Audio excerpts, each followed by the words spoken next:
अस्सलामुअलैकुम। आज के इकोनॉमिक और कमोडिटी राउंडअप के साथ मैं हूं आपका होस्ट अली मोहम्मद उस्मानी।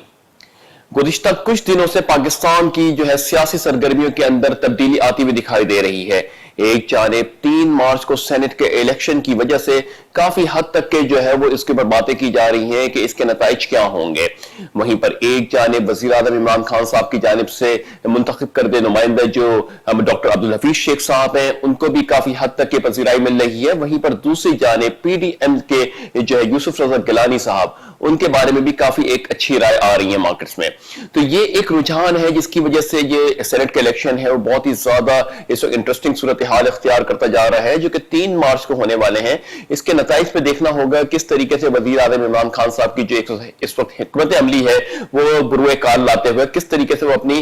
पार्टी को आगे लेके जाते हैं। वहीं पर यह कहा जा रहा है कि वजीर आज़म इमरान खान साहब अब जो 3 दिन है इलेक्शन से पहले या जो भी पीरियड है इसके अंदर अब जब अपने वज़राओं से मुलाकात करेंगे, इसके तहत वो अपने कॉन्फिडेंस मिलेंगे। और जो एक इबाम यहां पे फैला हुआ है कि जो ओपन बैलेटिंग होनी चाहिए या फिर वो इसको कंसील्ड बैलेटिंग होनी चाहिए, इसके ऊपर भी फैसला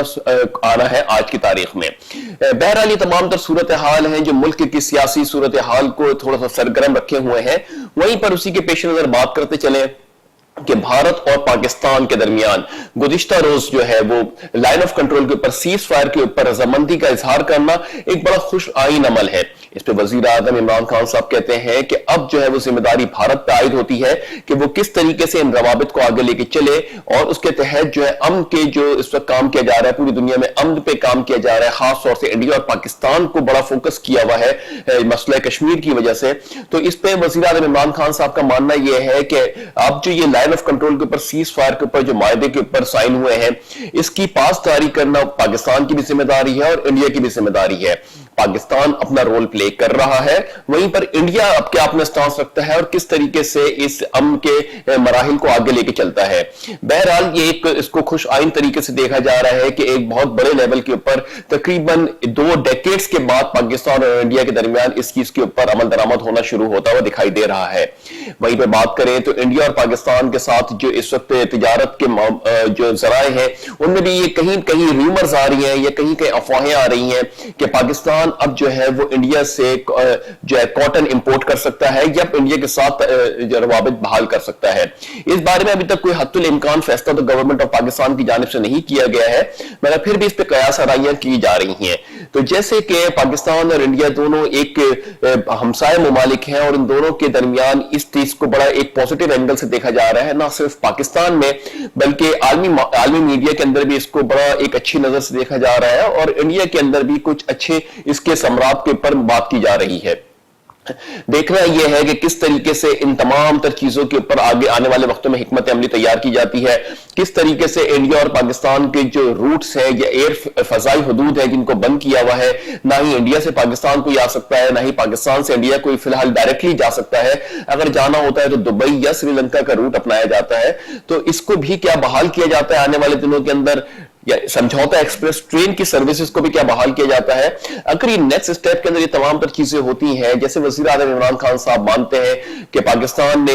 वो अपने किरदार अदा किया है अमन के लिए, इंडिया भी उसके अंदर अब पाकिस्तान के साथ आगे बढ़ रहा है, तो क्या ये चीजें आगे इसी तरीके से पॉजिटिव एंगल से बढ़ सकती हैं। इस पर अब जिम्मेदारी दोनों ममालिक की तो आती है, मगर अब पाकिस्तान ने जो अपनी जिम्मेदारी पूरी कर दी है, जो कि हमने देखा था कि गुज़िश्ता कुछ दिहाइयों से पाकिस्तान बड़े पुर उम्मीद है कि इंडिया के साथ अपने सिफारती ताल्लुकात, कारोबारी ताल्लुकात को बाहर रखे, मगर इंडिया की जानिब से कुछ रिटेलिएशन या तहफ़्फ़ुज़ात की बेसिस से या हमेशा हर वक्त वो इन चीजों के अंदर हमें एक रिटेलिएशन का सामना करना पड़ता था और फिर साथ ही साथ कोई इसके नताइज भी नहीं आ पाते थे। वज़ीर आज़म इमरान खान साहब ने बहुत कोशिश की थी कि करतारपुर कॉरिडोर के तहत भी इन चीजों को मेल्ट डाउन किया जाए, इसको दोस्ती में बदला जाए, मगर उसके भी कोई खातिर ख्वाह नताइज नहीं आ सके थे और रिटेलिएशन की बुनियाद पर फिर पाकिस्तान ने भी अपने एक सख्त मौके इख्तियार कर लिया था।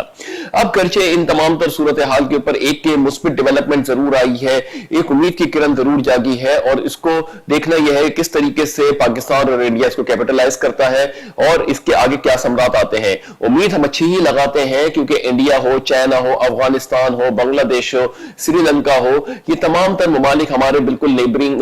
बल्कि पड़ोसी ममालिकों में आते हैं, चाहे मशरिक वुस्ता हो इनके साथ पाकिस्तान को जो है रवाबित को बेहतर रखना और तिजारत को फरोग देना पाकिस्तान के लिए एक बहुत ही अहम नुक्ता नजर है, जिसके तहत पाकिस्तान की तरक्की के लिए एक राह हमवार होना और मजीद शुरू हो सकती है। एक जानिब सीपेक के अंदर पाकिस्तान तो अलाइज है ही चाइना का, वहीं पर दूसरी जानिब श्रीलंका और बांग्लादेश के साथ भी पाकिस्तान से भरपूर कोशिश कर रहा है कि किसी न किसी तरीके से तिजारती और सिफारती ताल्लुकात को बेहतर किया जाए। तो उम्मीद हमें अच्छी की लगानी चाहिए, क्योंकि यहाँ पे जो इस वक्त कोविड के बाद से दुनिया बाहर निकल रही है उसमें एक इतना पोटेंशियल है कि वो तेजी से आगे बढ़ने की कोशिश करेगी। पाकिस्तान को भी अगर खत्ते में आगे बढ़ना है तो तमाम तरह सूरत हाल को मद्देनजर रखते हुए अपने स्टांस को आगे लेके जाना होगा, जहां पे पाकिस्तान अपनी तमाम तरह जो सिफारती और तिजारती ताल्लुकात को बेहतर करना चाहता है, वहीं पर अपनी सालमियत को भी पाकिस्तान अपलिफ्ट रखेगा और उसको सामने रखते हुए ही जो भी फैसले किए जाएंगे वो उसी के तहत किए जाएंगे। तो बहरहाल उम्मीद करते हैं कि जो पाकिस्तान अपने खित्ते में अपना एक इम्पैक्ट बनाना चाह रहा है उसमें पाकिस्तान सक्सेसफुली आगे बढ़े और पाकिस्तान की डेवलपमेंट जो है वो बहुत तेजी से जो है आगे बढ़ती हुई हमें दिखाई दे। इसी के साथ साथ बात करते चलें कि एसडीआर की जानिब से एक बार फिर डेवलपमेंट देखने में आई है, यानी रवा माली साल जुलाई टू फरवरी के दरमियान, यानी 8 माह के दरमियान जो टैक्स का टारगेट रखा गया था वो तकरीबन 2,898 अरब रुपए का टारगेट रखा गया था। उसके अंदर फिर पाकिस्तान ने या गवर्नमेंट ऑफ पाकिस्तान की काविशों के तहत 18 अरब रुपए से ज्यादती के साथ ये टारगेट जो है वो अचीव किया गया है और तकरीबन 2,916 अरब रुपए की कलेक्शन टैक्स की मद में की गई है। यानी अगर बात करें तो पाकिस्तान ने अभी 18 अरब रुपए की जो टैक्स कलेक्शन है वो इजाफी की है टारगेट के मुकाबले में। ये काफी अरसे के बाद पाकिस्तान में देखा जा रहा है कि जो भी टारगेट सेट किए गए हैं उन टारगेट से अबव जाके गवर्नमेंट ऑफ पाकिस्तान की परफॉर्मेंस हमें दिख रही है। जुलाई की अगर हम फरवरी की बात करते हैं तो फरवरी के मंथ का जो टारगेट रखा गया था टैक्स कलेक्शन का वो तकरीबन 343 बिलियन रुपीस का रखा गया था, यानी 343 अरब रुपए का जो टारगेट रखा गया था उसमें 325 अरब रुपए का जो टारगेट रखा गया था उसमें गवर्नमेंट ऑफ पाकिस्तान ने 343 अरब रुपए की कलेक्शन की है। तो ये एक डेवलपमेंट होती हुई हमें दिखाई दे रही है कि गवर्नमेंट ऑफ पाकिस्तान ने जो 8 माह के दरमियान भी टैक्स कलेक्शन की है वो 18 अरब रुपए से ज्यादा आई है और फरवरी के मंथ के अंदर भी लगभग 16 से 18 अरब रुपए की ज्यादती के साथ कलेक्शन हुई है। तो ये एक मुस्बित रुझान है। गवर्नमेंट ऑफ पाकिस्तान ने जो टारगेट सेट्स किए हैं वो हर दफा टारगेट्स को अचीव करते हुए जा रहे हैं। जैसे गुज़िश्ता महीने में भी हमने देखा था कि जनवरी के महीने के अंदर भी पाकिस्तान ने टैक्स की कलेक्शन की टारगेट के अंदर अपलिफ्ट ही शो किया था, इंक्रीज ही दिखाया था टारगेट्स के मुकाबले में। ये एक अच्छी एक मुस्बित डेवलपमेंट है जिसके हम वही बात करते चले आए कि पाकिस्तान की इस वक्त जो डेवलपमेंट हो रही है, चाहे रेमिटेंसेस की फॉर्म में हो रही हो, चाहे टैक्स कलेक्शन की मद में हो रही हो, ये अपना एक स्पार्क तो दे रहे हैं, अपनी एक उम्मीद की किरण तो जगा रहे हैं। अब इसको कैपिटलाइज करना ये गवर्नमेंट ऑफ पाकिस्तान की जिम्मेदारी है, अवाम की जिम्मेदारी है, हुक्मरानों की जिम्मेदारी है कि किस तरीके से हम मिलके एक हिकमत अमली तैयार करते हैं जो कि पाकिस्तान की ग्रोथ के लिए, पाकिस्तान की डेवलपमेंट के लिए एक मेन किरदार प्ले कर सकती है। वहीं पर बात करें कि रोशन डिजिटल अकाउंट्स के अंदर ऑलमोस्ट या लगभग तकरीबन 92,000 से ऊपर के अकाउंट्स ओपन हो चुके हैं जिनकी मालियत तकरीबन 525 मिलियन से भी अबव हो चुकी है, यानी 505 मिलियन यूएस डॉलर से या 510 मिलियन यूएस डॉलर से भी अबव पाकिस्तान के पास उसमें रोशन डिजिटल अकाउंट्स के अंदर पाकिस्तान में पैसे आ चुके हैं। तो ये बहुत अच्छी एक पेशरफ्त है कि तकरीबन 500 मिलियन यूएस डॉलर की जो पाकिस्तान को इसके अंदर रोशन डिजिटल अकाउंट्स में पैसे आए हैं। ये इसकी वजह से जो है पाकिस्तान को एक थोड़ा सा अपलिफ्ट मिला है और इसकी वजह से पाकिस्तान की जो इस वक्त डॉलर का रेट है वो भी गिरता जा रहा है, यानी पाकिस्तान के रुपए की कदर में बतदरीज हमें ग्रेजुअल इजाफा होता हुआ दिखाई दे रहा है। यानी रुपए की कदर का अगर मुवासला करें तो इस वक्त पाकिस्तान के रुपए की कदर डॉलर के मुकाबले में 158.1 के ऊपर आ गई है, जो कि गुज़िश्ता हफ्ते 158.6 के करीब चल रही थी। तो तकरीबन 50 पैसे की हमने जो है पाक रुपये ने अपने आप को अप्रिशिएट किया है और इसकी वजह से ये कहा जा रहा है कि जिस तरीके से IMF का लोन भी इस वक्त ड्यू है, वहां से भी पैसा आना है, रोशन डिजिटल अकाउंट्स में पाकिस्तान में पैसा आना है और साथ ही साथ जो है वो जो रेमिटेंसेस है उनके हजम में भी इजाफा हो रहा है। तो कहा यह जा रहा है कि इस वक्त पाकिस्तान में डॉलर की सप्लाई ज्यादा है बतदरीज डिमांड के मुकाबले में। तो ये एक डेवलपमेंट है, ये भी एक मुस्बित इक़दाम दे रही है अपना। वहीं पर तमाम तर सूरत हाल इस वक्त बैलेंस्ड अप्रोच के साथ चल रहे हैं। कोविड के बाद जब सिनेरियो ओपन हो रहा है तो जिस तरीके से हमने देखा था कि दिसंबर के मंथ के अंदर वन ऑफ द सडन जो है वो 656 मिलियन यूएस डॉलर का जो है वो पाकिस्तान को डेफिसिट का सामना करना पड़ गया था। जनवरी के मंथ के अंदर भी तकरीबन 229 मिलियन यूएस डॉलर का डेफिसिट का सामना करना पड़ गया था। तो 2 मंथ्स के ही अंदर पाकिस्तान को तकरीबन 880 मिलियन यूएस डॉलर के डेफिसिट का सामना करना पड़ गया था, जब ओपन मार्केट्स के अंदर पाकिस्तान ने अपनी इंपोर्ट्स को बढ़ाया था। तो ये भी खतरात है जिनको मद्देनजर रखना चाहिए कि यहां पे अभी नंबर्स हमारे पास बहुत अच्छे आ रहे हैं, 8 माह से मुसलसल अच्छे आ रहे हैं, मगर इनके अंदर अगर जरा सी भी पाकिस्तान ओपन इकोनॉमीज में जाता है, यानी कोविड के बाद जब पाकिस्तान अपने कारोबारी मरासिम को दोबारा रिस्टोर करता है, जिस तरीके से दुनिया रिस्टोर कर रही है, उसके बाद इसका इंपैक्ट थोड़ा सा मंफी आ सकता है पाकिस्तान की मौशी सरगर्मियों के ऊपर। वहीं पर FATF की जानिब से भी पाकिस्तान को जो है अभी जून तक का पीरियड दिया गया है, जिसके अंदर मजीद कंप्लायंसेस को सख्त करना है। यानी ऑलमोस्ट पाकिस्तान 24 पॉइंट्स के ऊपर कंप्लायंसेस कर चुका है और रिमेनिंग 3 कंप्लायंसेस के ऊपर पाकिस्तान ने हिकमत अमली तैयार करनी है। इस हिकमत अमली को तैयार करने के ऊपर बात यह भी की जा रही है कि शायद FATF की टीम जो है पाकिस्तान में ऑन साइट विजिट भी करे, यानी पाकिस्तान का विजिट करे और अपनी जो है आखिरी फाइनल वर्डिक्ट दे। और कहीं कहीं कहा जा रहा है कि पाकिस्तान जो है वो इस पर तकरीबन कंप्लायंसेस कर चुका है। कुछ बुनियादी नुक्ता नजर है जिसको अमेंड करना है और उसके बाद FATF को ये समरी भेज दी जानी है और पाकिस्तान बहुत ही ज्यादा पुरुम्मीद है कि जून 2021 में पाकिस्तान का स्टेटस ग्रे से निकल के व्हाइट हो जाएगा। ये बहुत ही ज्यादा इस वक्त हम उम्मीद लगा रहे हैं अपने लॉ इन्फोर्समेंट एजेंसीज के साथ, हम जहां पे लगा रहे हैं तमाम तर जो हमारे कानून साज हैं, हमारी असेंबलीज हैं, इसके अंदर हम बड़ी उम्मीद लगा रहे हैं कि अपनी पूरी की पूरी फोर्सेस लगाएंगे, ताकत लगाएंगे कि पाकिस्तान किसी न किसी तरीके से व्हाइट लिस्ट में मुंतकिल हो जाए। बात दरअसल यह है कि FATF के ऊपर भी हम एक ब्रीफ प्रोग्राम करेंगे, उसमें थोड़ा सा इसकी क्रिटिकल एनालिसिस भी करेंगे और उसके ऊपर भी बात करेंगे कि FATF की जो इस वक्त तमाम तर चीजें हैं वो बहुत एक मुस्बित है, उसके ऊपर कोई दो राय नहीं है कि डॉक्यूमेंटेड इकोनॉमी होनी चाहिए, टेरर फाइनेंस को रोकना चाहिए और फिर जो एंटी मनी लॉन्ड्रिंग एक्ट के ऊपर काम करना चाहिए। इस पर तो किसी भी पूरी दुनिया में किसी को दो राय होनी ही नहीं चाहिए कि ये कानून के ऊपर कोई शक व शुबहात हो, वरना मगर दूसरी जानिब ये देखा जाता है कि जब आप डॉक्यूमेंटेड इकोनॉमीज के ऊपर जाते हैं तो मोस्टली ये मफरूजा जो है वो डेवलप्ड इकोनॉमीज के अंदर तो बहुत तेजी से अप्रोच हो सकता है और उसको इंप्लीमेंट किया जा सकता है। डेवलपिंग कंट्रीज के अंदर, अंडर डेवलपिंग कंट्रीज के अंदर जिस तरीके से पाकिस्तान है और दूसरे अफ्रीका के ममालिक है या फार ईस्ट के ममालिक है जो अभी सो ग्रोइंग पोजिशन के अंदर है, उनमें काफी हद तक के जो है वो पॉवर्टी लाइन को भी कंसिडरेशन में लाना चाहिए, क्योंकि पॉवर्टी लाइन को कंसिडरेशन में लाए बिगैर हम इस डॉक्यूमेंटेशन को या पर कैपिटा इनकम की बेसिस के ऊपर देखना चाहिए कि आम आवाम की इस वक्त जो है वो सकत क्या है, कितनी आमदनी वो कमा सकता है और हमारा टैक्स नेट क्या है। अगर इन चीजों को भी जहन में रखेंगे तो फिर ये जो रेगुलेशंस है इसके तहत हम चीजों को और मजीद बेहतर तरीके से आगे बढ़ सकते हैं। अगर मिसाल के तौर पे कि टैक्स नेट शुरू होता है, लेट्स सपोज कि पाकिस्तान के हिसाब से 6 लाख रुपए से हमारा टैक्स नेट सैलरीड पर्सन के लिए शुरू होता है और यहां पे पर कैपिटा इनकम के तहत अगर वो शख्स जो है वो 2 से 3 लाख रुपए के दरमियान अगर उसकी आमदनी है पर कैपिटा जो हमारे नंबर्स बता रहे हैं, तो फिर तो एक बड़ा लेवल आपके मुल्क के अंदर जो है वो टैक्स नेट के अंदर फॉलो ही नहीं करता है। उसको रेगुलेट करने के लिए क्या हिकमत अमली होगी, तो ये बिल्कुल बहुत जरूरी है, क्योंकि हम जो हिकमत अमली तैयार कर रहे हैं डेवलप्ड इकोनॉमीज के हवाले से कि सबको डॉक्यूमेंट होना चाहिए, रिटर्न फाइलिंग के हवाले से बात करनी चाहिए और किस तरीके से इस पूरे सिस्टम को जो है KYC मेंटेन करनी चाहिए। तो ये एक बहुत ही इंपॉर्टेंट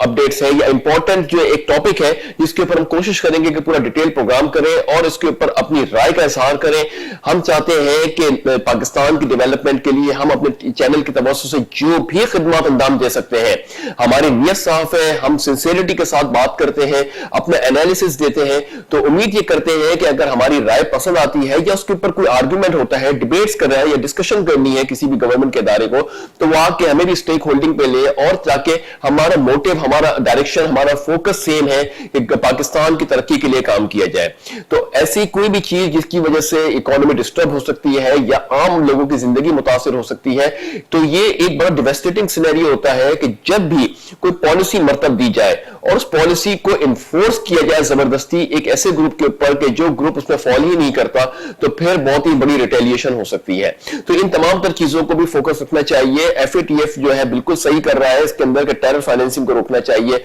मनी लॉन्ड्रिंग को रोकना चाहिए, और उसके तहत अब हमारे अपनी गवर्नमेंट्स के क्या, हमारी अपनी इकोनॉमी के क्या पैरामीटर्स है, क्या उसकी स्ट्रक्चर है, उसके तहत हमको इन चीजों को लाना चाहिए और किस तरीके से हमें इन चीजों के ऊपर काम करना चाहिए। बहरहाल ये तो हम अपने एक जनरल व्यूज हैं जो पब्लिक की जानिब से हमारे को मिल रहे हैं, तो उस पर हम बात कर रहे हैं। उम्मीद ये करते हैं कि जब हम इस पर डिटेल प्रोग्राम करेंगे तो उसमें मजीद जो है वो उसके ऊपर बात और ये पॉलिसी वाज़ेह करेंगे। बहरहाल अब हम आते हैं इंटरनेशनल न्यूज़ के ऊपर। इंटरनेशनल मार्केट्स के अंदर जो है मिला जुला रुझान पाया जा रहा है। एक जानिब ऑयल की इन्वेंट्री गुज़िश्ता कुछ हफ्तों से नेगेटिव आ रही थी, यानी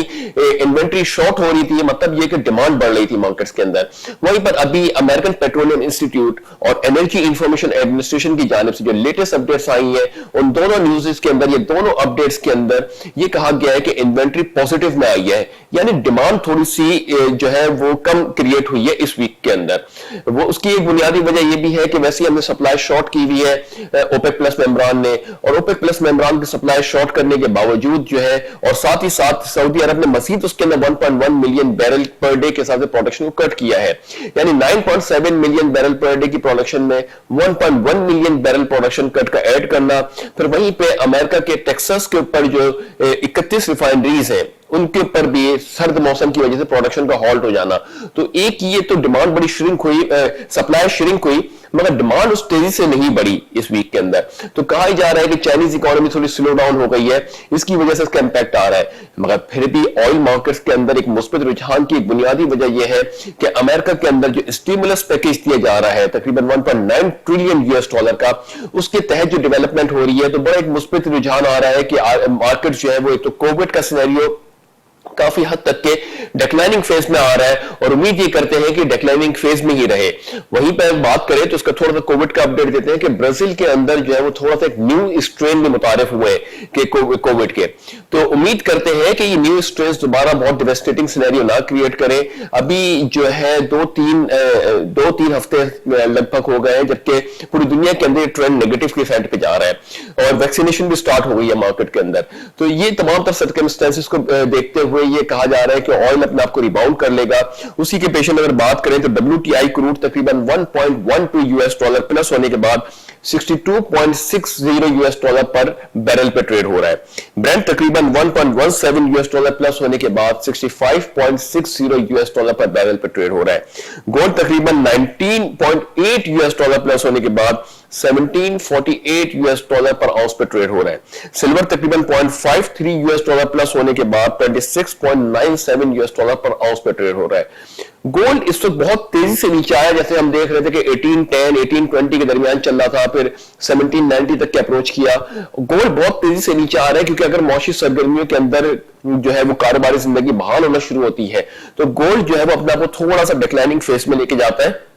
कि मौसमी सरगर्मियां नॉर्मल लेवल्स पे बहाल होना शुरू हो गई हैं। जो इन्वेस्टर्स होते हैं वो अपनी इन्वेस्टमेंट या तो स्टॉक मार्केट की तरफ ले जाते हैं या फिर वो अपनी इन्वेस्टमेंट करना शुरू कर देते हैं। तो इसकी वजह से थोड़ा सा गोल्ड के अंदर थोड़ा सा प्रेशर आता हुआ दिखाई दे रहा है,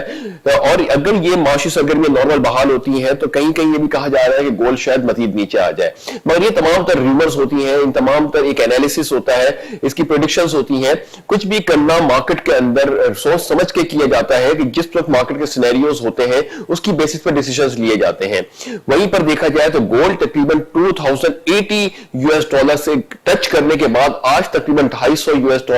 या 300 US के करीब जो है वो नीचे आ चुका है।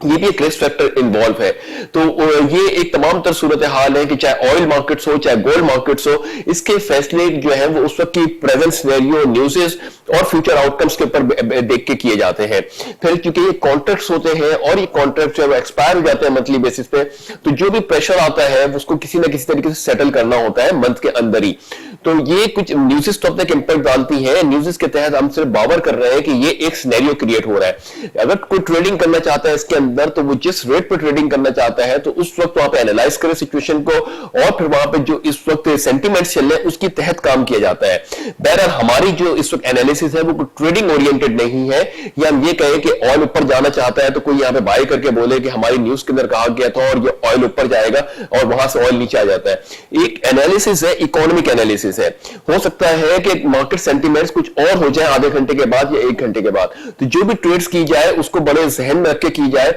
और उसके तहत अपनी प्रॉफिट टेकिंग को बुक किया जाए।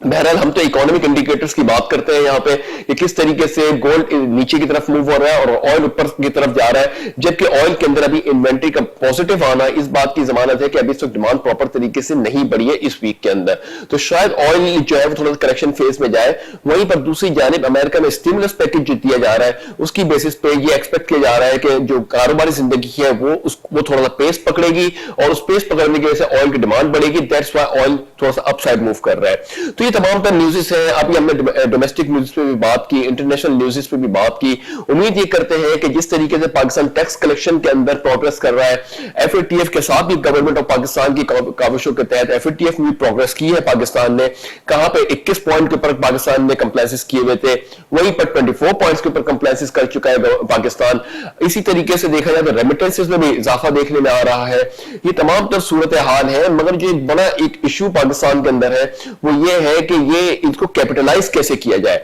इस कैपिटलाइज करने के लिए बहुत ही ज्यादा प्रोएक्टिव अप्रोच अपनानी होगी, सूबाई गवर्नमेंट ने भी, वफाकी गवर्नमेंट ने भी, और मिलके एक पेज के ऊपर आगे बढ़ना होगा, क्योंकि ये तमाम तर चीजें जो है उसके ऊपर अब यहां पे कोई इफ एंड बट्स की जरूरत नहीं है। क्यों, क्या, कैसे की जरूरत नहीं है, क्योंकि अब हम ये मानते हैं कि अब जो कोविड के बाद जो सिनेरियो होगा वो बहुत ही ज्यादा चेंज सिनेरियो होगा।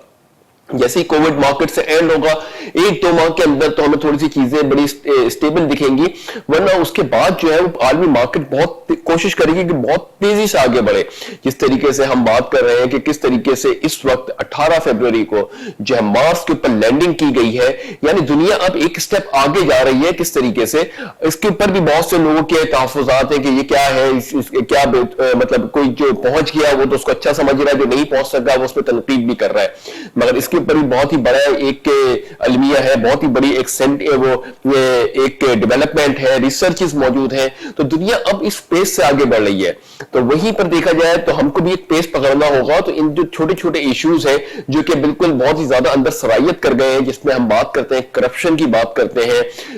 मनी लॉन्ड्रिंग की बात करते हैं, टेररिज्म की बात करते हैं, तो अब जैसे एफएटीएफ ने इंटरवीन किया तो इन तमाम तर चीजों को हम कंप्लीटली खत्म तो करने की कोशिश कर रहे हैं, वहीं पर इनको पूरी ऐसी हिकमत अमली बनाई जाए कि फिर उसके साथ जो हमारी मौशी सरगर्मियां हैं वो भी आगे बढ़े। तो ये एक इस तरीके से गवर्नमेंट ऑफ पाकिस्तान ने आगे बढ़ना होगा। अभी तो फिलहाल सेनेट के इलेक्शन है 3 तारीख को, उस पर देखना है क्या हिकमत अमली होती है और उसके बाद वज़ीर आज़म इमरान खान साहब का आगे फर्दर क्या स्टांस होता है। तो उम्मीद ये करते हैं कि तमाम तर चीजें पाकिस्तान के लिए मुस्बित हो, आज भी मार्केट्स के लिए मुस्बित हो। तो इस दुआ के साथ कि अल्लाह ताला पाक सर जमीन को शाद आबाद रखे। अपना बहुत बहुत बहुत ख्याल रखिएगा। अपने होस्ट अली मोहम्मद उस्मानी को इजाजत दीजिए। अल्लाह हाफिज।